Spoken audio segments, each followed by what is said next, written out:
nampak ini, anak-anak? Apakah sudah nampak? Sudah, Pak. Ya, kita akan masuk ke bab yang pertama ya. Kita masuk ke bab yang pertama, yaitu masa bertapa Pangeran Siddhartha. Ya, nanti kamu jangan terkecoh perbedaan antara bertapa dan betapa. Itu sama saja ya. Ada ber pakai R, kemudian ada betapa tidak pakai R, itu sama artinya ya. Bertapa dan bertapa dan betapa sama saja. Hanya masalah bahasa dan penulisannya saja ya. Oke, baik, kita lihat untuk slide pertama. Ini Bapak minta Francisca. Baca dulu Francisca.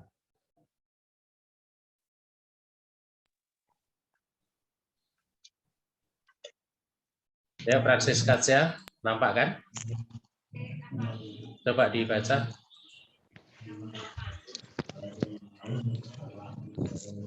Buka dulu speakernya, Nak. Francisca. Ya, silakan.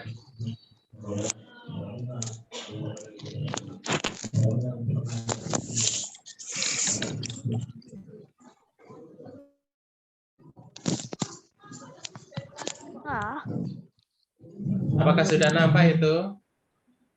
Sudah ya?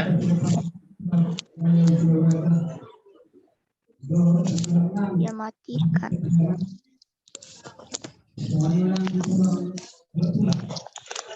Ya, coba diganti dulu. Francisca sepertinya belum siap. Siapa yang mau membaca? Siapa yang mau membaca?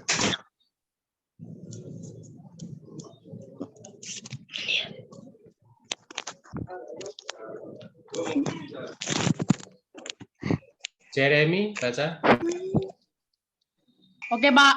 Oke, silakan Jeremy. Pada malam purnama, di bulan Ashala tahun 594 CM, Pangeran Siddhartha meninggalkan istana untuk menjadi pertapa. Pangeran Siddhartha hanya ditemani oleh Cana dan menunggang kuda kesayangan Kanhaka. Di pintu gerbang, Pangeran menghentikan kuda Kanhaka dan berputar melihat istana untuk terakhir kali. Tempat tersebut kemudian dibangunlah sebuah kuil suci citanya dan berinya nama cetinya Cantah Kanifata. Dari Kapila Lafatu melewati 3 kerajaan Sakya, Kolia, dan Mala. Sepanjang malam, Pangeran menempuh jarak 30 yojana dan pagi hari tiba di tepi sungai. Anoma artinya tidak sia-sia. Pangeran mengucapkan tekad, semoga pelepasanku tidak sia-sia, namun bersif luhur. Sampai di seberang sungai, Pangeran mengunus pedang emas dengan tangan kanan serta menggenggam rambutnya dengan tangan kiri. Dengan sekali ayun rambut panjang terpotong bersama mahkota, Pangeran mengucapkan tekad dengan kesungguhan. Jika memang akan menjadi Buddha, biarlah rambut itu tetap mengambang di udara. Kalau tidak, biar rambut ini kembali ke tanah. Baik, terima kasih sudah membaca untuk slide yang pertama ini ya. Jadi sebelum Bapak menjelaskan sampai Pertapa Gautama bertemu dengan Raja Bimbisara, nah kita akan mengulas sedikit, yaitu mulai Pertapa Gautama atau Pangeran Siddhartha meninggalkan istana ya. Coba kita sejenak melihat riwayat hidup Pangeran Siddhartha ya. Yaitu ketika Pangeran Siddhartha berusia 29 tahun ya, 29 tahun, tepatnya pada bulan purnama di bulan Asala atau Asada ya, pada tahun 594 sebelum Masehi. Pangeran Siddhartha sudah memutuskan bahwa dia akan meninggalkan istana Tujuannya apa? Yaitu untuk menjadi pertapa, ingin mencari obat dari usia tua, sakit, dan kematian, untuk melepaskan kehidupan dari penderitaan. Ya, maka Pangeran Siddhartha bertekad meninggalkan istana. Pada saat malam hari itu, Pangeran Siddhartha hanya ditemani oleh Cana. Ya, Cana itu adalah pembantu tetapnya, pengawal tetap Pangeran Siddhartha dengan menunggang kuda Kantaka. Jadi pada malam hari itu tidak ada satu orang pun yang mengetahui kepergian daripada Pangeran Siddhartha. Ya, tidak ada satu orang pun yang dapat melihat kepergian daripada Pangeran Siddhartha bersama dengan Cana dan Kantaka. Ya, sekalipun gerbang istana itu dijaga dengan begitu ketat oleh para pengawal kerajaan. Kemudian sampai di gerbang pintu, ya, sampai di perbatasan pintu istana itu Pangeran Siddhartha menghentikan kuda Kantaka. Kemudian melihat untuk terakhir kali kota Kapilawastu, ya, tempat tinggalnya yang selama ini penuh dengan kemewahan, penuh dengan kemegahan. Jadi tempat di mana Pangeran Siddhartha menghentikan kuda, kemudian memandangi kota Kapilawastu untuk yang terakhir kali itu, sampai sekarang didirikan sebuah kuil, ya, ini maaf kurang L-nya, sebuah kuil suci atau Cetia. Nah, Cetia atau kuil suci itu diberi nama adalah Cetia Kantakaniwata. Cetia Kantakaniwata. Ya, ada kata kanta, kantaka sebenarnya, ya, Kantakaniwata. Nah, kemudian dari Kapilawastu, dari kerajaan itu Pangeran Siddhartha dengan berjalan dengan menggunakan kuda Kantaka, memacu kuda Kantaka dan diikuti oleh Cana, itu sampai melewati 3 kerajaan, ya, begitu sangat jauhnya. 3 kerajaan dilewati, yaitu kerajaan Sakya, kerajaan Kolia, dan kerajaan Mala. Nah, jadi dalam sepanjang malam itu 3 kerajaan ini pun dapat dilewati hingga pada pagi harinya sampailah di tepi Sungai Anoma. Ya. Dari perjalanan satu malam itu sangat jauh sekali, yaitu adalah 30 yojana. Nah, berapa satu yojana? Nanti anak-anak bisa cari sendiri di Google, ya. Kamu bisa cari satu yojana itu berapa kilometer. Nanti di sana akan jelas sekali. Jadi dalam satu malam itu Pangeran Siddhartha menempuh perjalanan yang sangat jauh, yaitu 30 yojana. Nah, kemudian tibalah tepi Sungai Anoma, yaitu Anoma sendiri artinya adalah tidak sia-sia. Pangeran mengucapkan tekad, semoga pelepasanku tidak sia-sia, namun bersifat luhur. Nah, itu adalah harapan Pangeran Siddhartha, supaya dimulai dari tepi Sungai Anoma inilah cita-citanya akan dapat terwujud. Nah, sampai di seberang sungai, Pangeran Siddhartha menghunus pedang emasnya dengan menggunakan tangan kanan, serta menggenggam rambutnya dengan tangan kiri. Dengan sekali ayun, rambut panjangnya terpotong bersama dengan mahkotanya, dan Pangeran mengucapkan tekad dengan penuh kesungguhan, yaitu jika aku memang akan menjadi Buddha, biarlah rambut ini tetap mengambang di udara atau tetap melayang di udara. Kalau tidak, biarlah rambut ini kembali ke tanah atau jatuh lagi ke tanah. Itulah tekad Pangeran Siddhartha ketika sudah sampai di tepi Sungai Anoma. Ya, jadi sangat luar biasa. Perjalanan jauh pagi sampai di tepi Sungai Anoma, dan menyeberangi Sungai Anoma yang begitu lebar itu hanya dengan sekali hentak saja, dengan menggunakan kantaka yang begitu luar biasa, seperti terbang, ya, seperti terbang. Jadi menyeberang Sungai Anoma dengan menggunakan kantaka seperti terbang. Ya, jadi sekali lompat saja sampailah di seberang Sungai Anoma. Itu adalah slide yang pertama. Sekarang kita lanjut untuk slide yang kedua, ya. Slide yang kedua. Siapa yang mau membaca untuk slide yang kedua? Sherin, ya, silakan Sherin Revani. Lainnya tetap mendengar, menyimak, ya. Oke, silakan Sherin. Rambut dilempar ke udara dan rambut itu tetap mengambang di udara. Dewa Saka, raja para dewa, langsung menangkap rambut tersebut. Dimasukkan dalam keranjang pertama, Permata.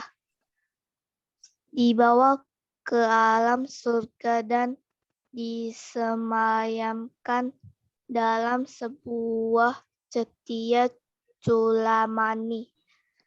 Brahma Gatikara memberikan 8 perlengkapan pertapa Attaparikara untuk Pangeran Siddhartha, jubah rangkap sang hati, jubah atas utara sanga, jubah bawah antara fasaka, mangkuk dana, patah, pisau cukur, fasi, jarum, suci, ikan, pinggang, kaya bandana, dan saringan air parisavana. Setelah menerima perlengkapan pertapa, pangeran melempar pakaian kerajaannya ke udara. Brahmagatikara meraih pakaian itu dan disemayamkan dalam cetia dusa yang didirikan di alam akan Mita Brahma. Cana diminta kembali ke istana untuk membawa tanda kebesaran kerajaan serta melaporkan ke Raja Suddhodana bahwa Pangeran Siddhartha menjadi seorang petapa. Kantaka tidak mau pergi ke istana, namun setelah dielus oleh pangeran, barulah mau pergi bersama dengan Cana. Oke, Kembali ke istana Kapilavatthu. baik, terima kasih Sherin. Bahwa rambut yang dipotong oleh Pangeran Siddhartha dengan menggunakan pedang emasnya, kemudian dilempar ke udara, ya, dilempar ke udara, dan ternyata sudah disambut dan ditangkap oleh Dewa Saka. Dewa Saka ini adalah raja para dewa, ya. Dewa Saka kemudian ingin menghormati rambut itu sebagai simbol penghormatan, ya, sebagai relik daripada rambut Pangeran Siddhartha. Makanya disimpanlah oleh Dewa Saka di sebuah cetia. Dewa Saka kemudian membangun sebuah cetia di alam surga, kemudian diberi nama Cetia Culamani. Nah, jadi rambut dan juga mahkota dari Pangeran Siddhartha itu disimpan oleh Dewa Saka di Culamani. Nah, setelah Dewa Saka mendapatkan rambut, tidak lama kemudian Brahma Gatikara ini juga memberikan 8 perlengkapan pertapa kepada Pangeran Siddhartha. Karena Pangeran Siddhartha sudah bertekad untuk menjadi pertapa, maka Brahma Gatikara segera memberikan 8 perlengkapan pertapaan, ya. Ini ada jubah, kemudian ada jubah atas, jubah bawah, ikat pinggang, dan sebagainya. Ada 8 macam. Nah, kemudian setelah menerima persembahan perlengkapan bertapa, Pangeran Siddhartha melempar kembali, ya, melempar kembali perlengkapan dan melempar kembali busana yang dipakainya dari kerajaan. Nah, karena sudah berganti dengan pakaian yang diberikan oleh Brahma Gatikara dengan menggunakan jubah, maka pakaian yang dari kerajaan itu juga dilempar ke udara, dan ternyata ditangkap kembali oleh Brahma Gatikara dan dibawa ke alam Brahma Akanita Brahma. Di sana pun busana dari Pangeran Siddhartha ini juga disucikan, juga disimpan di dalam sebuah cetia, yaitu namanya cetia dusa. Nah, Cana kemudian ingin mengikuti Pangeran Siddhartha. Dia tidak mau pulang ke istana. Dia ingin menjadi pertapa seperti Pangeran Siddhartha. Tapi Pangeran Siddhartha tidak mengizinkan. Tidak, Cana. kamu harus kembali ke istana dan sampaikan pesan saya kepada ayahanda dan istri saya bahwa saya menjadi seorang pertapa. Ya, pada awalnya Cana menolak, dia ingin tetap bersama-sama, dan akhirnya setelah 3 kali dimohon oleh Pangeran Siddhartha, Cana pun ikut. Demikian juga Kantaka, kuda kesayangan Pangeran Siddhartha ini juga macet, mogok, tidak mau ikut Cana pulang. Ya, dia ingin selalu mendampingi Pangeran Siddhartha karena Kantaka berpikir menggunakan apa, karena selama ini Pangeran Siddhartha kan selalu pergi bersama-sama menunggang kuda Kantaka. Nah, kalau Kantaka kembali ke istana, Pangeran Siddhartha kemana-mana mau menggunakan apa? Nah, di situ. Dan akhirnya Pangeran Siddhartha pun dengan mendekati kuda Kantaka, ya, dielusnya, dibelainya dengan penuh kasih sayang. Akhirnya kuda Kantaka pun ikut perintah dari majikannya, yaitu kembali ke Kapilawastu bersama-sama dengan Cana. Ya, itu. Kemudian setelah menjadi pertapa, bertekad menjadi seorang pertapa dari tepi Sungai Anoma, Pangeran Siddhartha bertapa kurang lebih 7 hari di bawah hutan mangga Anupia, ya, di bawah pohon mangga Anupia. Jadi tidak jauh dari Sungai Anoma itu ada hutan mangga Anupia, ya. Kemudian pada hari ke-8 barulah Pangeran Siddhartha atau Pertapa Gautama. Jadi mulai saat itu namanya bukan Pangeran Siddhartha lagi, namanya adalah Pertapa Gautama atau Pertapa Siddhartha. Nah, setelah 7 hari di tepi Sungai Anoma, kemudian Pangeran Siddhartha pun melanjutkan perjalanannya, yaitu menuju ke Kerajaan Rajagaha. Ya, Kerajaan Rajagaha, ibu kota dari Kerajaan Magadha ya. Maaf, menuju ke kota Rajagaha, yaitu ibu kota Kerajaan Magadha, yang saat itu dipimpin oleh Raja Bimbisara.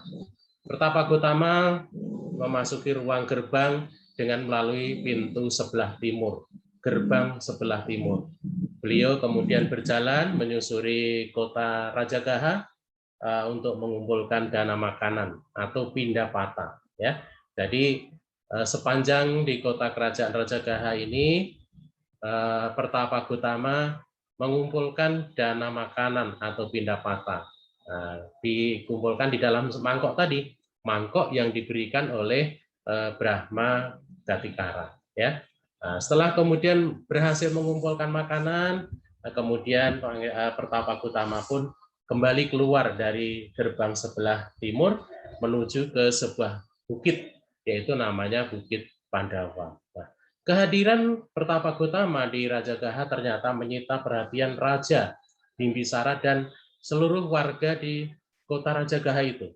Semua heran, semua takjub melihat penampilan daripada Pertapa yang begitu agung, begitu masih sangat mudanya, tapi memiliki wajah yang sangat berseri-seri. Nah, jalan dengan begitu agungnya. Ya, jadi selama berjalan itu Pertapa Gautama pandangannya lurus ke depan, tidak jelalatan kanan kiri, tidak tengok sana sini, tapi hanya mengarah kepada 6 langkah kaki di depannya. Nah, itulah penampilan daripada Pertapa Gautama.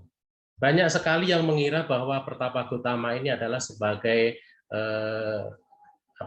Gandhaba, para dewa, ya, si pikirnya sebagai dewa yang datang dari surga.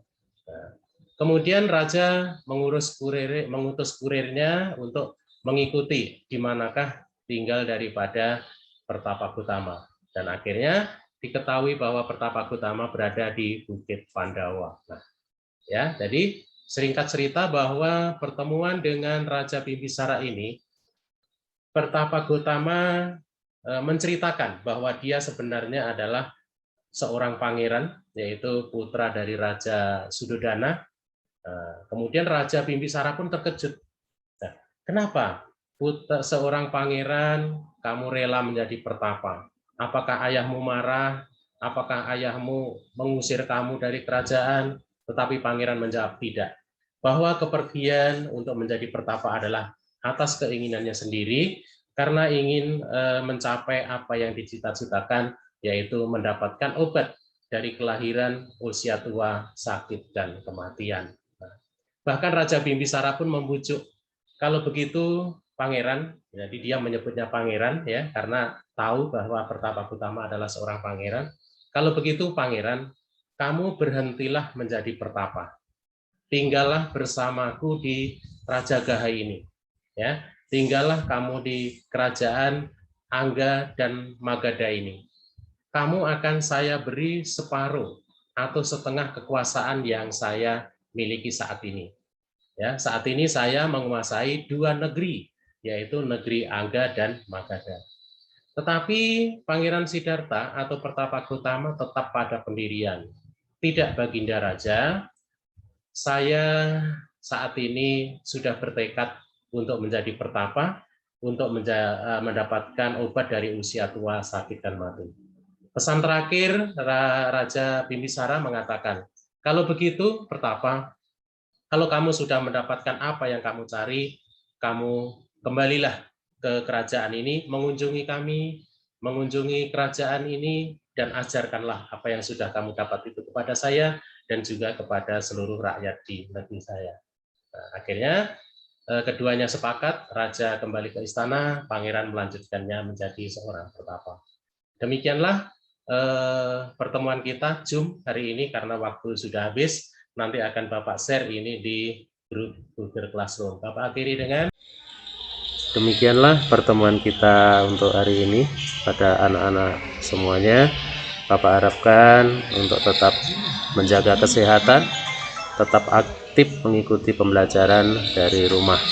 Kita berjumpa lagi pada pertemuan selanjutnya. Bapak akhiri dengan Namo Sang Hyang Adi Budaya, Namo Buddhaya.